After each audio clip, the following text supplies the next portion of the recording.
Hello, folks, and welcome back to Tyranny. As always, of course, I am Falcon, your host. I'm going to go ahead and jump right into this. We are back at our original spire because there's something that we can do with this thing here. I don't know precisely what it'll end up doing, but there's something we can do with it. So you feel as if your reach has broadened. You can feel the push and pull of your influence growing throughout the tiers. If you concentrate, it would appear you can begin the same trance that showed you glimpses of the previous spire. Touch the resonator and concentrate. Once more you touch the sculpture, and once more your mind is flooded with sensation, this time of your senses leaving your body and floating up, higher even than the mountain spire, until all of Terratos is beneath your feet. From high above, you see the mystic currents moving about Terratos, billowing clouds of every color that churn about the realms. Even from this far away vantage point, the cyclones and currents of magic fill you with dread and foreboding.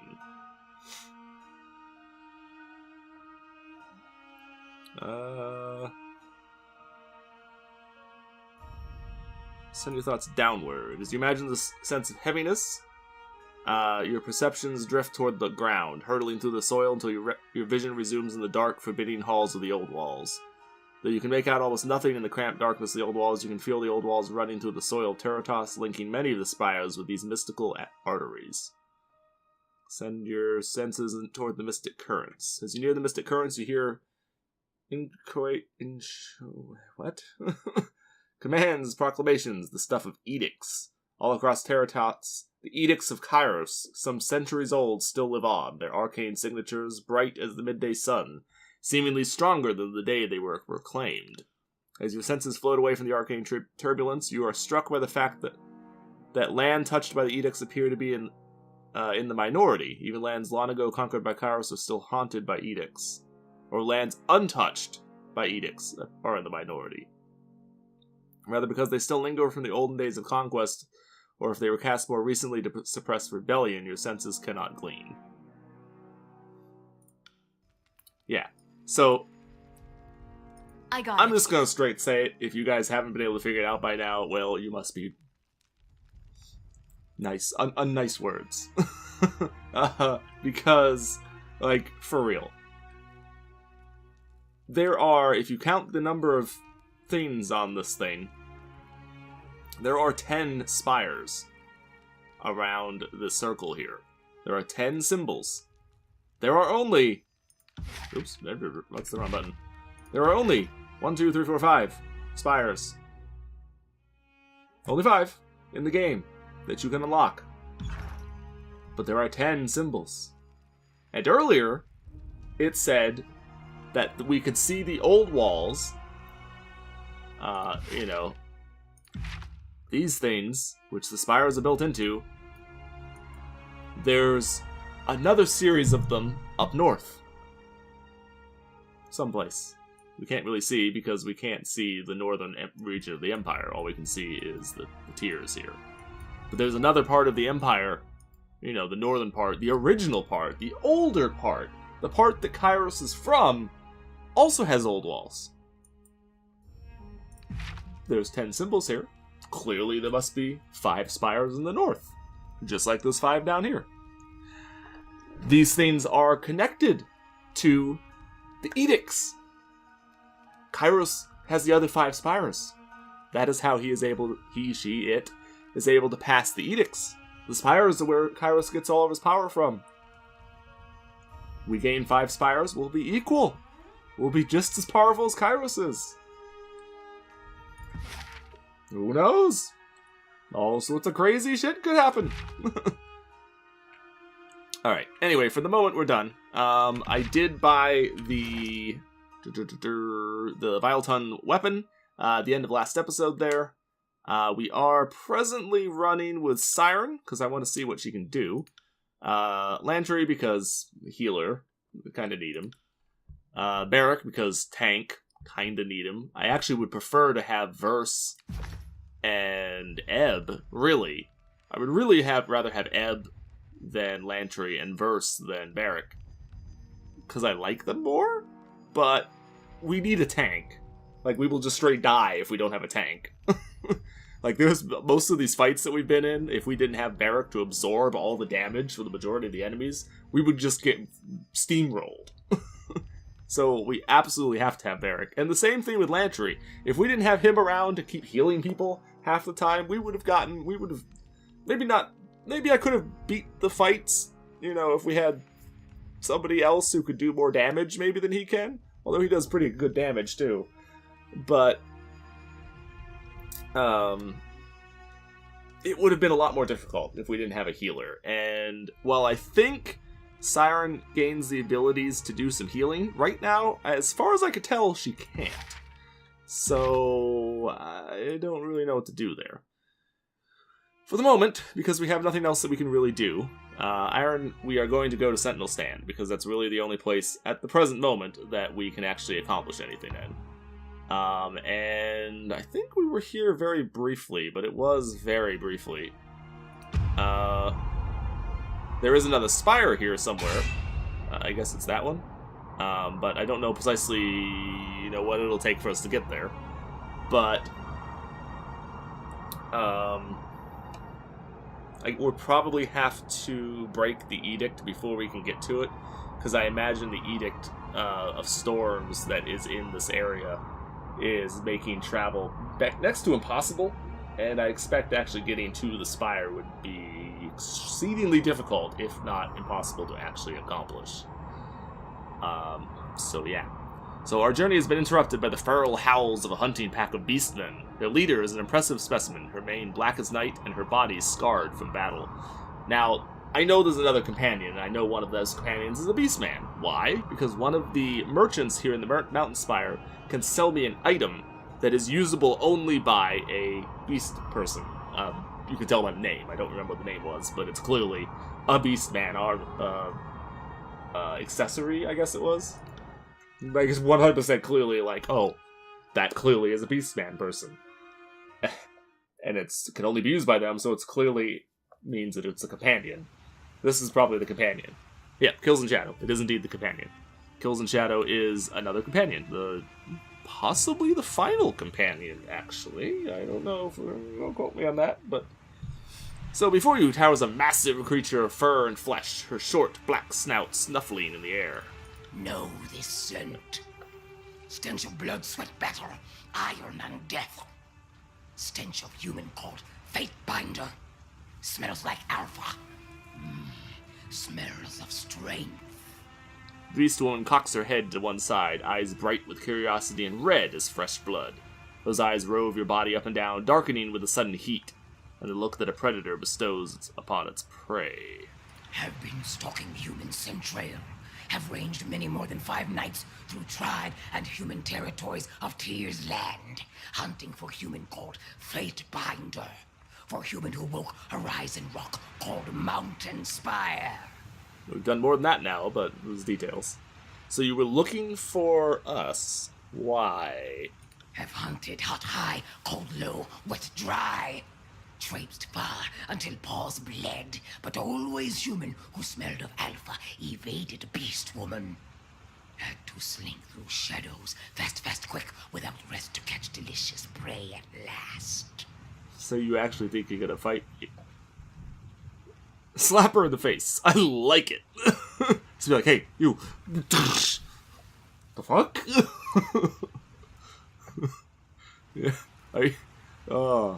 I gotta go with the lore option here just because the lore option, but that is hilarious, though. Like, if we still have that as an option after we do the lore thing, I'm totally doing that. Totally doing that, because that's hilarious to me. Your markings. Fatebinder knows tribes of beast women. Curious human. Human who smells of alpha and knows of Shadow Hunter tribe. Best tribe. Lost tribe of kills in shadow. Lost tribe, you say? Yeah, so you must be from the Shadow Hunter tribe. Slap her in the face. Thick muscles ripple and flex as the beast woman rises to her full height. She towers over you, 8+ feet of savage, rough-hewn strength. Her coat is matted and scarred. She spits a wad of blood and mucus at your feet. We'll kill. We'll rip throat out. We'll lash, twist her, and mangle. So we probably have to beat her in battle, and then she will back down, essentially, and we can make her a companion. I'm assuming. Oh, okay. Hi there, friend. You've got... Okay, so Mage and a couple of other people. Okay, good that our leader is in the front, so we have somebody who can at least semi-tank damage. Not necessarily the best of the tanks, but, you know, you can tank at least, which is more than can be said of most of the other people.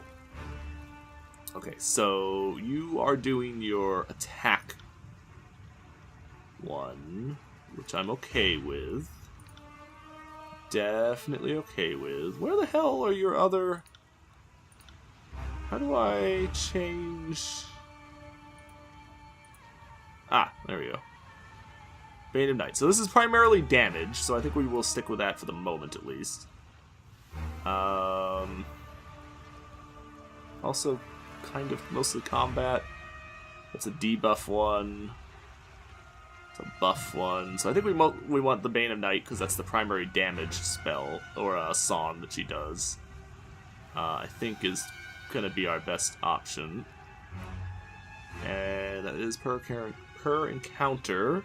I do want to try the Fireball and some of these other abilities that she has that we have not yet been able to see, really, by and large. So we are going to hurl that about a bit. Now see, she has an extra spell here that for some reason is not connected to that, which I would like to have. You are doing a thing, you're doing a thing, you... oh, you can actually knock her down. I actually did not expect you to be able to do that, but...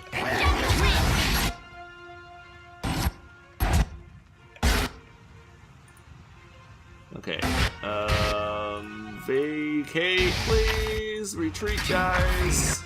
Do not be in close combat with heavy-hitting melee characters, please. Man, Kills and Shadows already got her ass kicked. You have already had your ass kicked.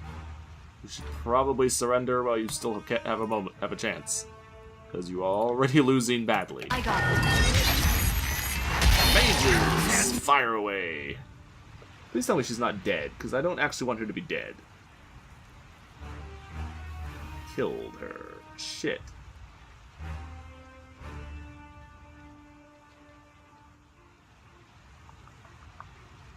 Is she actually dead now? I will let this fight go out, and if she's actually dead, I'm going to have to restart, because I don't want her to be dead. I do want her to be a companion.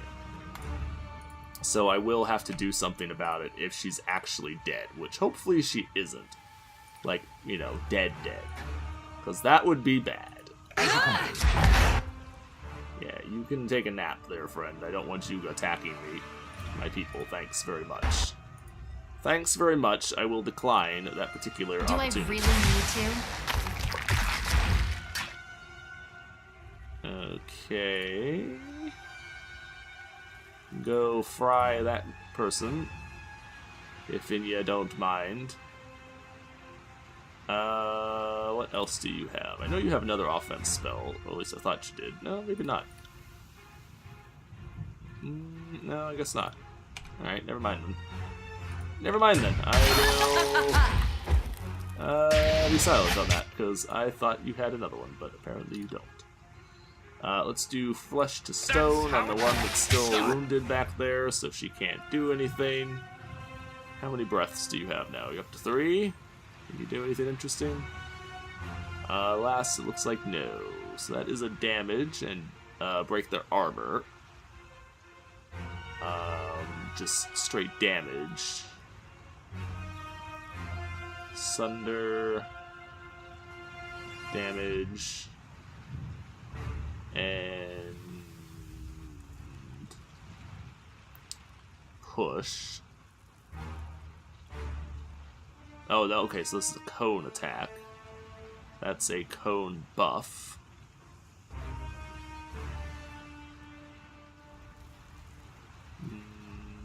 Alright, Resolve. I thought one of her abilities... Where's the Respite?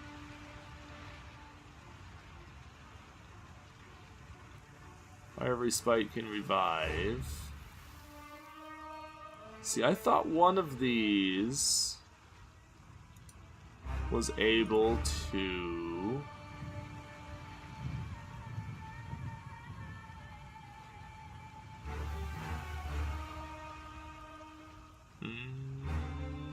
Okay, I guess not. Other than this, which will heal.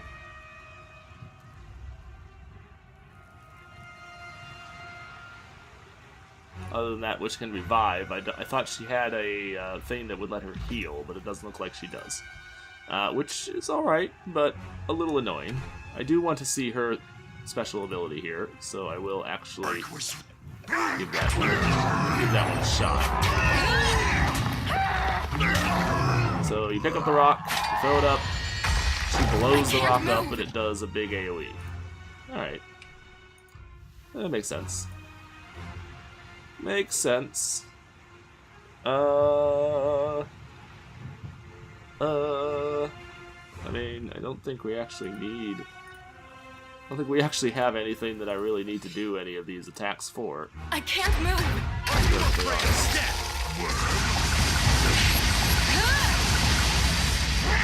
That's mildly loud.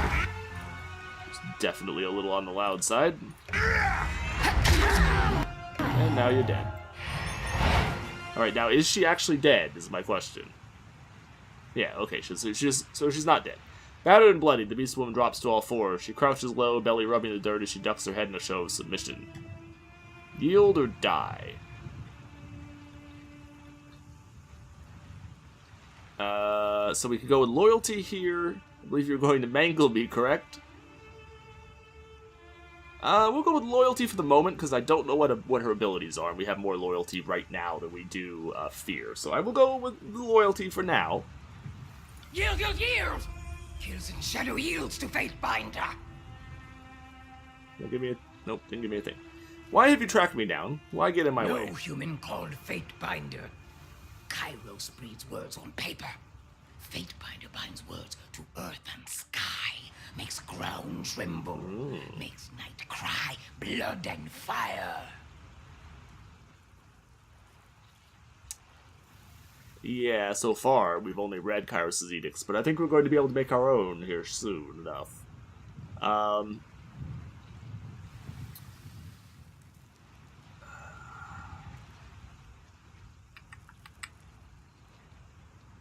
just gonna say nothing for the moment. Tribes of Kairos fear Fatebinder.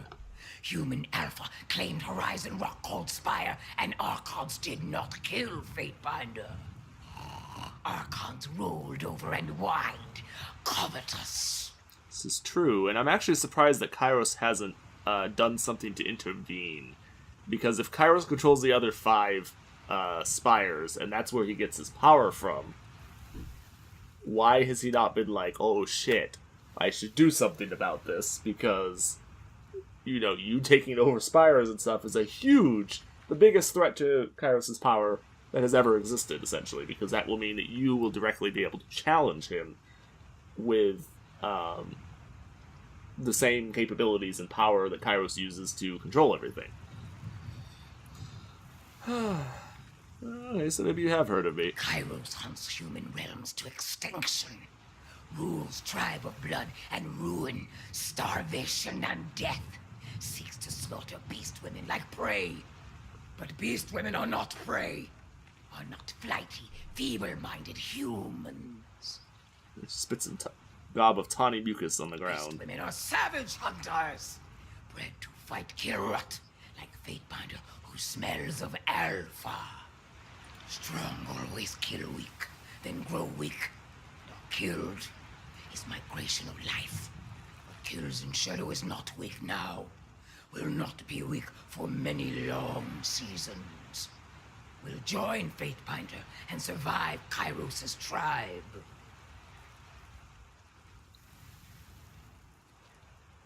Side with the enemy to survive. You'll have to be as my beta. Kills in shadow is not beta. But even alphas submit to stronger-willed primas. Many packs make a tribe. Is this not a thought humans also understand? Beast Woman will follow Fatebinder. Will not dominate. Oh, okay. So you're the alpha of a pack, but a tribe is multiple packs. Ah, okay. That makes sense. Yeah, so the leader of a beast tribe is supremacy almost always held by a female, which I suppose helps that we are a female character. This rank is won and defended through vicious bloodshed and fights for dominance rather than birthright. Many alphas may exist within the single tribe, but only one can rise above the others as a prima. Unless Fatebinder begins to smell weak. Keep your nose to yourself. Chuffs and turns to address her Kills pack. and Shadow will not shelter stone whelps anymore. Scamper and flee! Do not want to see shadows lurking, stalking behind. Barb cleft is leader now. The pack hesitates, causing Kills and Shadow to emit a low, menacing growl. Will not like if Kills and Shadow catches sight or scent of stone mongrels again. Okay, I am actually kind of tempted to bring her along, but I'm not going to right now, because I actually want to see... Okay, so that's actually every companion in the game. I just got an achievement for recruiting every companion character in the game, Magnetic Personality! So that is the final character, so this is all of them. I really wish you could get more than 4 people. I feel like 4 people is way too limiting. I feel like they really need to add it to make it 5 or 6. I really do, because like, you really end up kind of being stuck in a lot of ways with Barrack and Lantry. At least one of them, if not both of them. Like, I could probably take Kills and Shadow instead of Barrack. Like, she can probably be a tank. With a reasonable degree of success, anyway. I'm not going to experiment with it right now, but I imagine she could serve as a tank. But even so, that still limits you to having one of them, and then having Lantry, that leaves, you know, with only being able to take basically one slot that you can fit with any of the other 3 characters, basically. The only thing that would solve that is if you built your character as the tank. Which you can only do at the very beginning of the game, and if you don't do it, set it up that way, then you're basically screwed. So I would definitely build my character as a tank in the future. Would highly recommend that you do that, because it really frees up your ability to build your group a little bit more if you have that. Once we have the life spell, Lantry will be far less important, because we'll be able to actually make healing spells that other people can use. But right now, we're stuck with him. So he becomes less important once you have that, but we don't have that right now, so that is not, unfortunately, something that we can actually deal with. Great spikes of the Blade Grave provide cover for soldiers and beasts alike, making them perfect sites for ambushing unwary travelers. So these were the Stone Tribe ones, and she must consider the Stone Tribe to be lesser than her tribe. That's why she was like, you guys are not, you know, you're not worthy, basically, of following with me. Alright, so we can continue on to Sentinel Stand, and we will see what we run into once we get here. We should be under the effect of the storm now, because I believe this is basically where the storm is, yeah. Okay, looks like we can't go this direction. There's nothing over there. Also, brought to their knees in the most brutal way possible. The ultimate fate of any who would defy Kairos. I'm going to very briefly... It is good to see you. By this point, I've usually been passed off to someone else for more training. I do have her to Loyalty 1. I could actually get her to Loyalty 2, or maybe even Loyalty 3, really easy, because there's one particular discussion in here that I haven't gone through with that will give you major loyalty or major fear. And like, there's one that'll give you major loyalty, one that'll give you major fear, and then one that gives you like significant fear, but it's not quite as much. and that's asking her about the fate of her mother. I actually read through all of her conversations. She actually has a really interesting story. Of all of the characters that I've talked to, of all the companions, she has the story that's most interesting. And apparently, her ability to, like, you know, control minds and stuff and talk, you know, use her songs to let her power, like, affect people. She tried to use it against Kairos once. And it actually worked. For a second. And she says that she either lost... That she thinks that she lost her concentration because she got overly excited. But when she lost her concentration, Kairos broke out of it. And she was afraid that... Siren was afraid that she was going to be killed because she thought Kairos would kill her for doing that. But it was in the middle of a party. And so Kairos couldn't actually do anything without acknowledging that Siren had controlled her for a second. Which, you know, obviously can't do that. Clearly, the Supreme Overlord could not be affected by the lowly Siren's abilities. No, clearly that's not a thing. So, she couldn't kill her then. And basically needed to have a reason to have her killed after that, because it was like, well, you know, I can't just kill you for no reason, because you've been a really popular, really focal, and public figure that I have used for my advantage throughout time because of your abilities and stuff. And I can't just kill you off without, like, a good reason.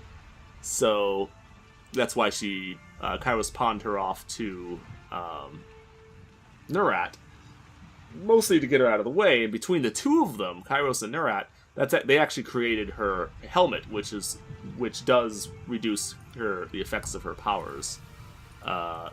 To the point that I guess she would no longer be a threat to Kairos was essentially the main point, basically.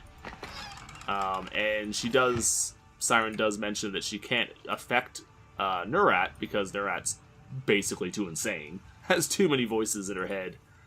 Or its head, really. And,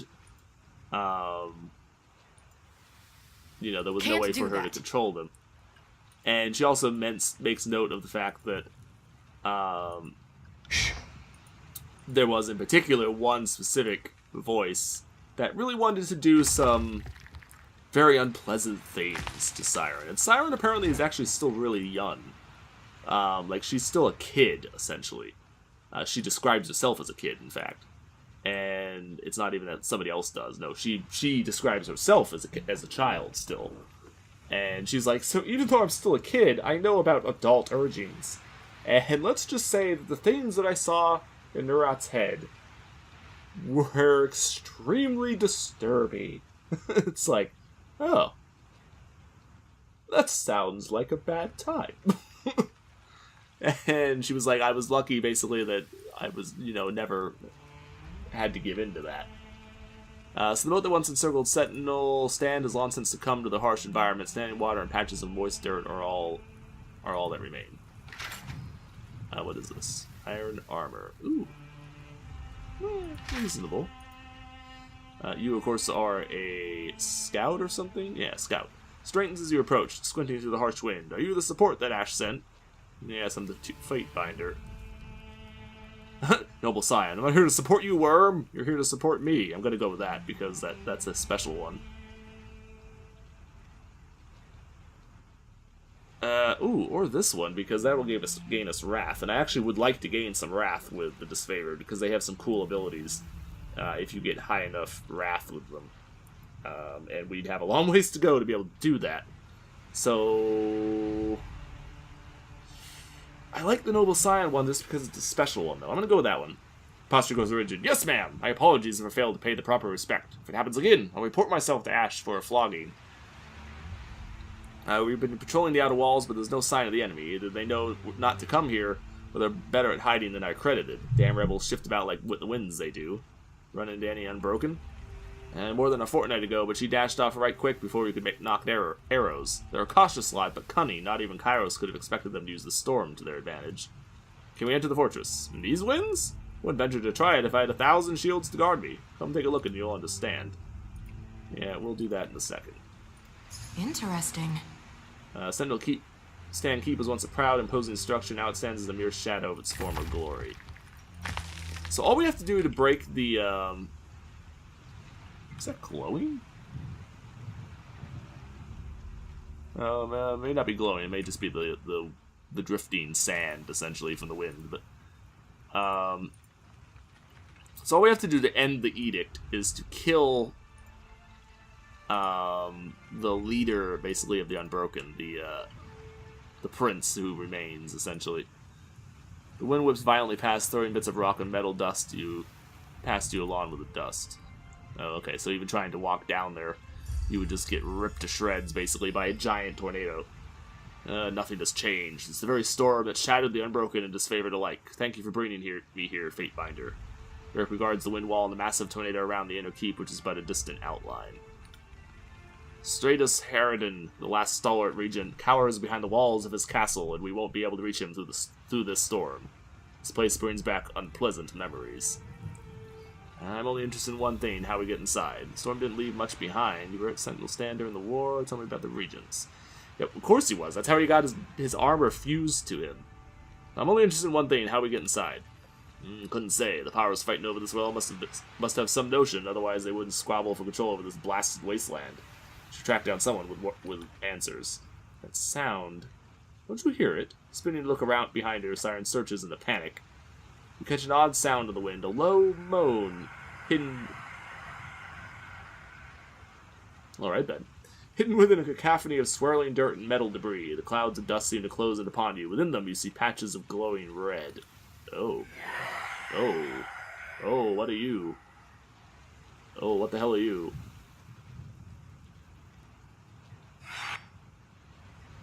The Bane! To arms! So we got 2 wisps, 3 scourges. Hopefully you can engage on that one. I want you to engage this one. I want you to hit over here. I want you to pull back. And you to pull back. Take me if you can! No. Don't use that ability, you fucking douchebag.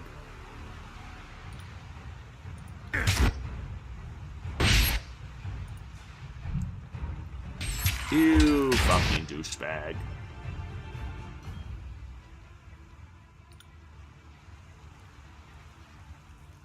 Alright, well... let's throw out some spells then, because we need to do something. Oh, you already cast some fireballs. Okay, we're good then. You're going to do the Iron Tolling, which should pull off the other one that's on Siren away, which is what we need. We need to get it away from Siren. There we go. They look like they die pretty easily, so there is that. Thankfully. So thankfully that seems to be a thing, because they do seem to be going down fairly quickly. Take care of it. You dent! Yeah, they die pretty quick, so that is good. You're casting a spell. Don't cast that at him, please. Boom, boom, boom. Alright, so let's throw ourselves out some major attacks here. It's immune to bleeding. Get over there and help him, because I don't want him to die. And I am, in fact, going to try and heal him some, because he has been hurt more than our other people have. Take care of it. You can use your spell on that. The rest of this shouldn't be a problem. Pay attention, kid. As you command.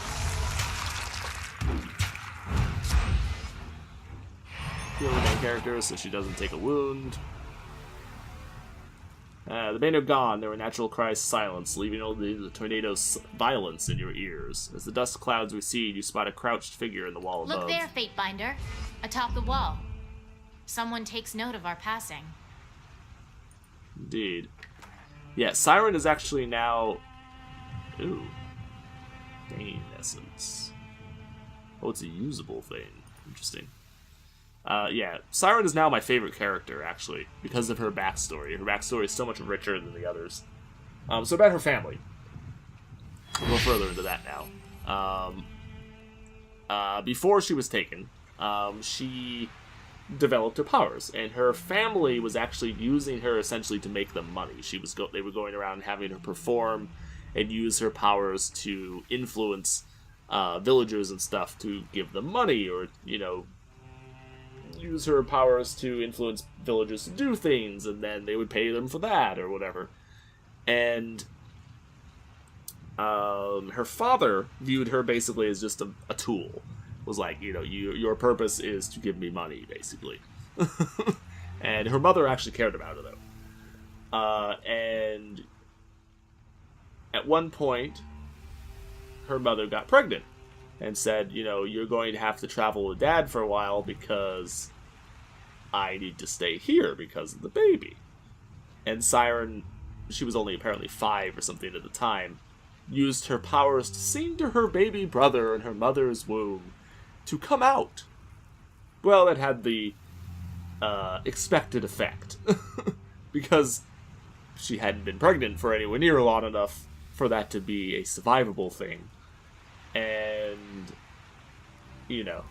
things went badly. And after that, her mother still loved her, but definitely, was scared of her.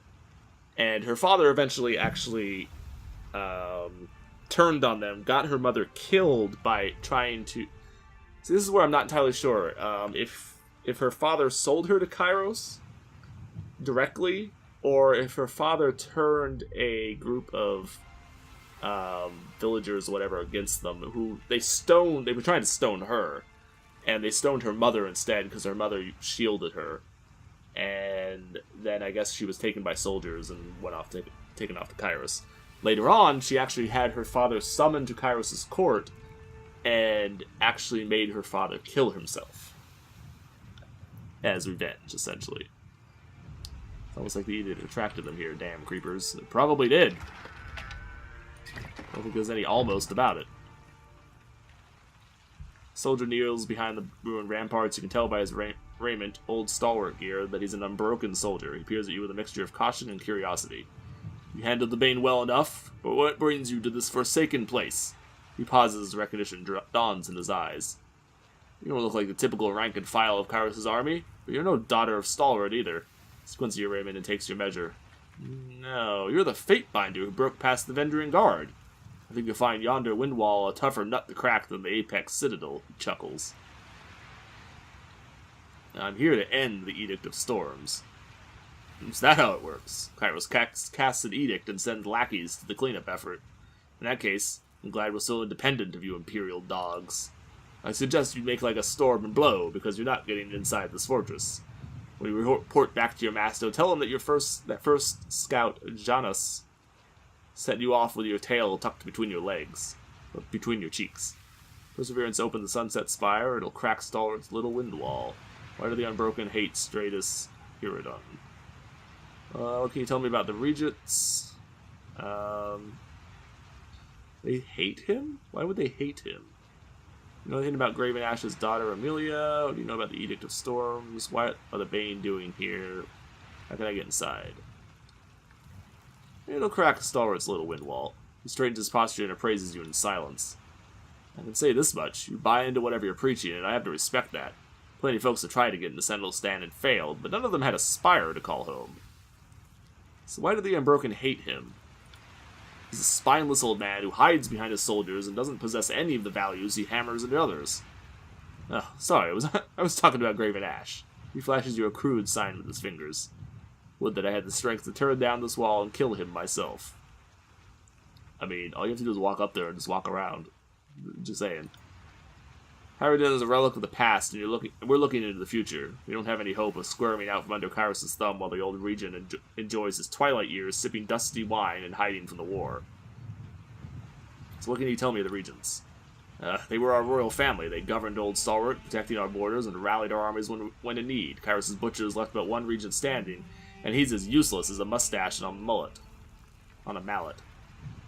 Do you know anything about the Graven Ash's daughter, Amelia? Sorry, I didn't catch that. I'm not too good with names, and your voice isn't carrying over the winds. He flashes you a wide, knowing grin. Impertinent scum! Climb over that wall and let me beat the truth out of you! But what do you know about the Edict of Storms? The storm will continue for as long as Stratus Hiriden lives. I wager that we're both keen on stopping the old coward's heart, though I do everything in my power to make sure that you never get any closer to Sentinel Stand than this. So what are the Bane here for? Following some scent of magic. At least that would be the safest assumption. I have a hypothesis that when gathered in large enough numbers, they'll communicate through song, albeit one so shrill we can't hear it, and... I think I'm even boring myself, so I'll shut up now. Don't you know anything? The Bane are drawn to Kyrus' magic like flies around a corpse. This whole region is polluted with the Overlord's reek, nowhere more so than the wind wall before us. Mind yourself around their claws, Fatebinder. It's said that once the Bane have you in their clutches, they never let go. So how can I get inside? Throwing yourself into the wind wall comes to mind. Take a few steps inside and see how long it takes for the wind to strip you down to a skeleton. I'd love to stay and chat, but it's high time that I reported on your presence to my superior officer. He's seen you, Fatebinder, though you may not see me. He ducks behind the parapet and vanishes in the obscurity of the storm. Damn that Bane southern wretch. Radovich spits. The Unbroken know the territory better than us and take every opportunity to flaunt it. What was that scout even doing here? Look, there's a corpse on the wall. Might bear a closer look. Can't tell from here, but I think it's wearing disfavored colors. You would be right there, friend. How very good of you to notice. Well, that looks like a place that we could go. Alright, so there's a body. Torn leather, fragments of the shoulder armor worn by disfavored stone shields and crescent runners. Sigil of the disfavored, once worn proudly. It's been ripped apart. And Amelia's battle standard. Appears to be a scrap of the battle standard carried by Amelia, the daughter of the Archon of War, was found at Sentinel Stand, confirming that she was within the castle when the Edict of Storms descended. But it has been here a long time, and the storm is long since eroded skin from bones. Tucked away in one of the gauntlets, you find the scrap of a distinctive battle standard. That's the General's family crest! Amelia and your unit must have come through here. It's like a lifetime ago that we marched on Sentinel Stand. At least this proves we were on the right track. So close, too. The girl might still be alive out there. He looks to the wind wall with regret. Tell me about her. She was always headstrong, looked after her father in that regard. She also demanded the Legion treat her like an ordinary soldier whenever possible. Though in truth, she was far from ordinary. She's not an Archon like Ash, but she's vicious with a sword and good with her troops. I sparred with her outside of the bastard city and almost lost an eye for my trouble. What makes you think she's alive?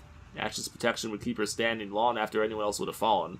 I don't like to think that she's endured her imprisonment, but we can help put it behind her. The disfavored are a hardy folk, a hammer to the skull, a sword to the gut, and an arrow to the spine, and we don't go down easily. We can march for days without cracking a yawn. A little else I could guarantee, but I know this much. The daughter of Graven Ash can outlast any prison. So what are the next steps? Well, Ash bade us to bring order to the region, but we need to learn as much about his daughter as possible. I heard tell of an unbroken fort called Duskwatch. One of our soldiers has been in prison there since around the time Amelia's unit went missing. I'll wager anything that if we shatter the unbroken defenses, we'll learn more about her whereabouts. Barrick is correct. They took Callius captive, supposedly one of the Stone Shields who traveled with Amelia.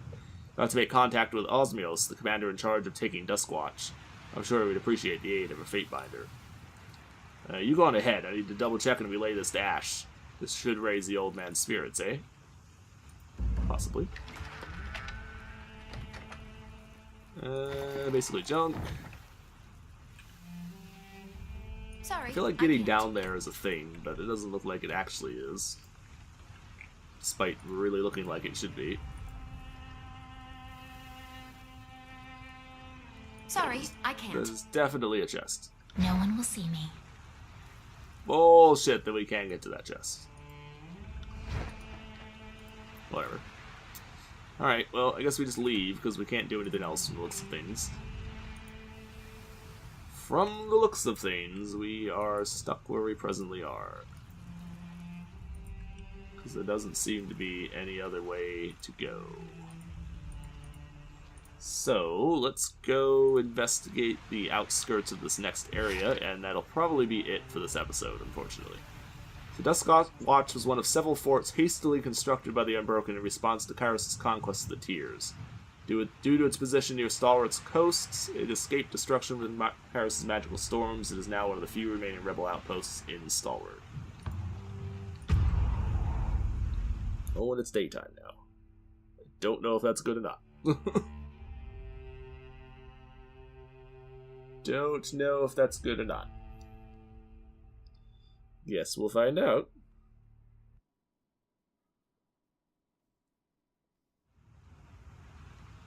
So we're still under the effect of the storm, but it's not as bad here, I guess. So who are you? As you can see, Duskwatch is closed off to the likes of us, else it would be taking shelter from the storm. His favorite scout struggles to recall your features, then his eyes open in a dawning comprehension. Ah, the Fate Binder of Tunon! Commander Osmios told me that I should look out for company, but I didn't expect anyone from this high up the food chain. He beckons for you to follow. Due east of here, our unit gathers its strength to take Dustwatch. Follow me. Glances up at Barrack in sudden bewilderment. You're the biggest stone shield I've ever seen. How do you run around in armor like that? With great effort, but I must keep moving to stave off the rust. My calves have bulged to the size of piglets. Senator shakes his head to dispel the thought and focuses back on you.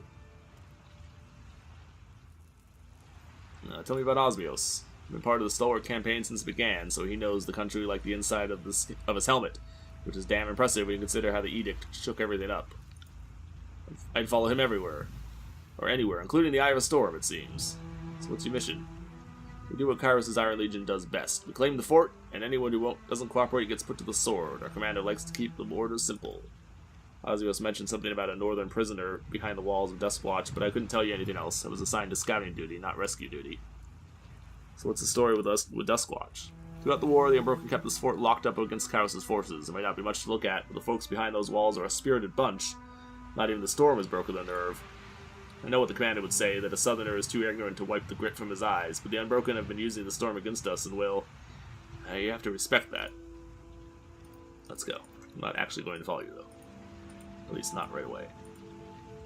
Yeah, alright. So I'm not going to follow you right away. I don't want to actually deal with you just yet. What do we got here? So we could break the gate open with just wailing on it, which doesn't really sound like a smart idea, but apparently we can do it. For some reason. I don't really see how that's a thing, but... Why can't we just climb right through there? Because that looks like it could be super easy. I feel like there has to be another way to get into this place, though, without just, like, bashing our head against the door until it breaks. Which, I mean, I suppose works, but... the American soldiers have remarkably good aim with a bow. Chest.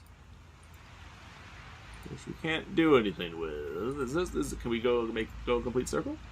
Yes, no? The only reason I'm even doing this is because I'm curious to see if I can spot anything of interest. And it'll also give me a fair idea of the size of the camp and where we have to go once we get into it. Which is not a inconsiderable thing to think about in and of itself. Ooh, a whole bunch of stuff. And heavy leather boots. Alright. Sorry, I can't. Pretty good. Pretty good stuff. I'll take it. A fair number of troops. Alright, let's talk to Osmios. I'm actually going to save the game here in case they immediately attack afterwards, because I don't want to do that. But we're going to talk to Osmios, and where's the save? There we go. And after that we will end the episode. His favorite commander wears his armor over broad shoulders and stands as if he knows it all too well. Graven Ash protects. Osmios, 32nd Legion. A pleasure to have you join us, even this close to Ironhearth. We need all the help we can get.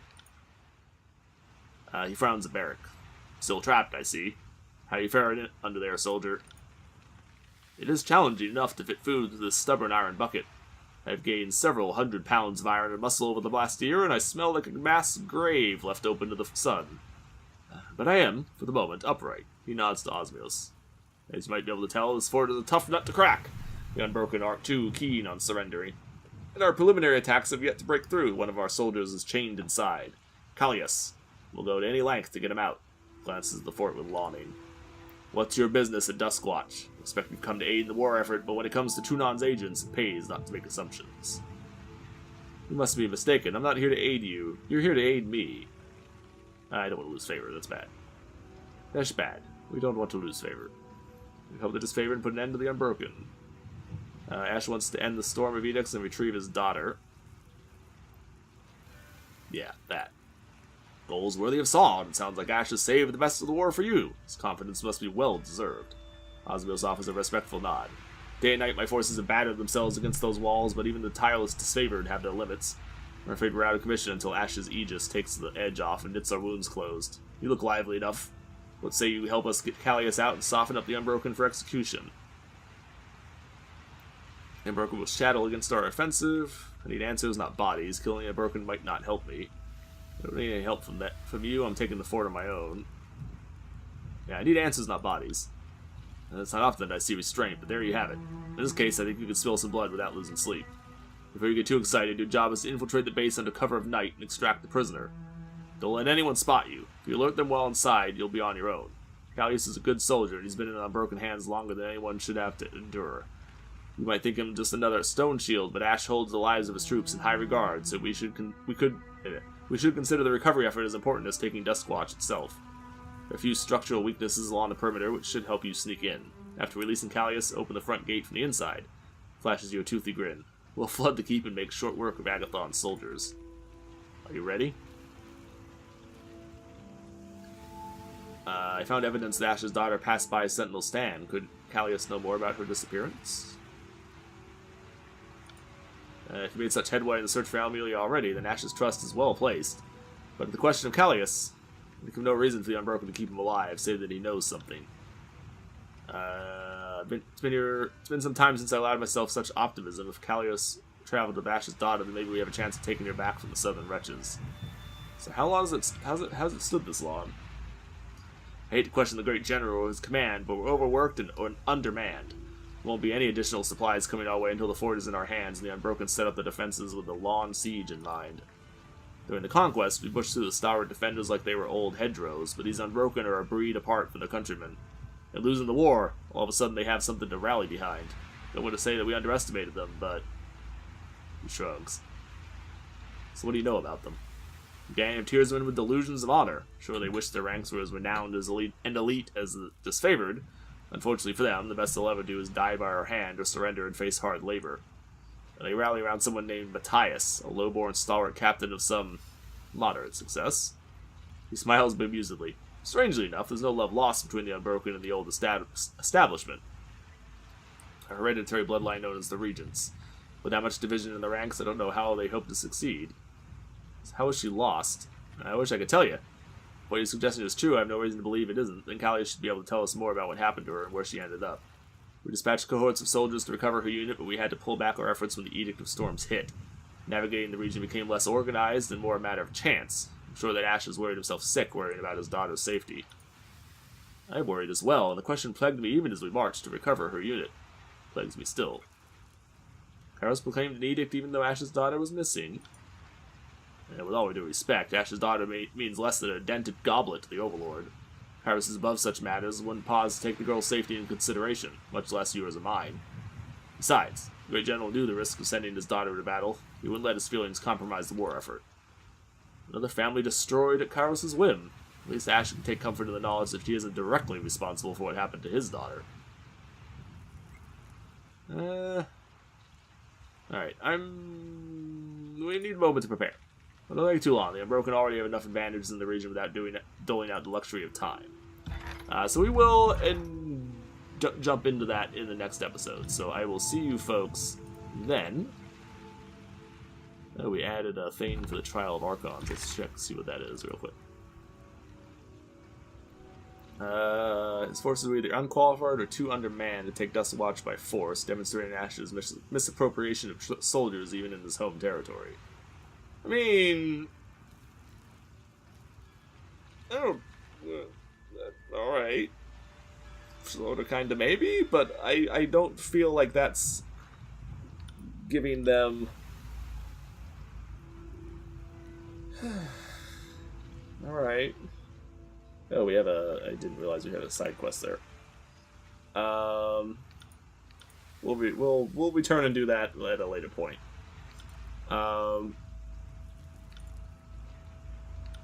Yeah. I don't really agree with that being evidence against him, because he's stretched thin. He only has so many troops. There's only so much he can do. Alright, whatever. Oh, and we did get a response here. Dear Lamoral, your tone seems so cold, distant, and distrustful. It's almost like you've been paying attention all these years. Yes, I know I learned about the wording of the edict, and while I did not advocate that you be sent, I did not disagree. Like it or not, you're young, fit, and entirely self-sufficient. You should be flattered to be trusted for the honor of a proclamation. I'm asking about your experience because it's not every day that someone breaks an edict, let alone awaken a spire. If I had some insight into experience, perhaps I could shed light on what happened, or get you in touch with someone who could. So he asked us basically to tell him what happened, essentially.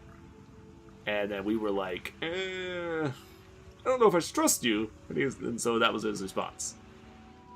Send a polite refusal. I am still really reluctant to provide any real details.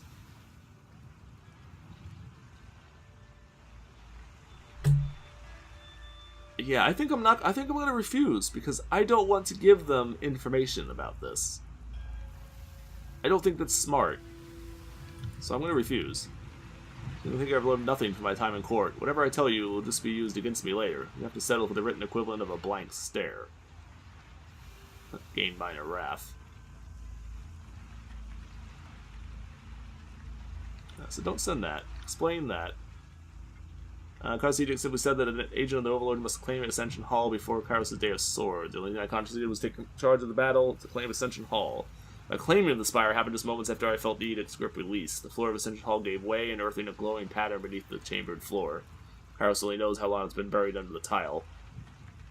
As for how I actually claimed the spire, it is perhaps a mutual bond. Atop the spire is an old structure, a twin-tined edifice. I'll include a sketch in the back of the parchment. The structure spoke to me in sensations and images, and it seems to respond to my presence in some limited capacity.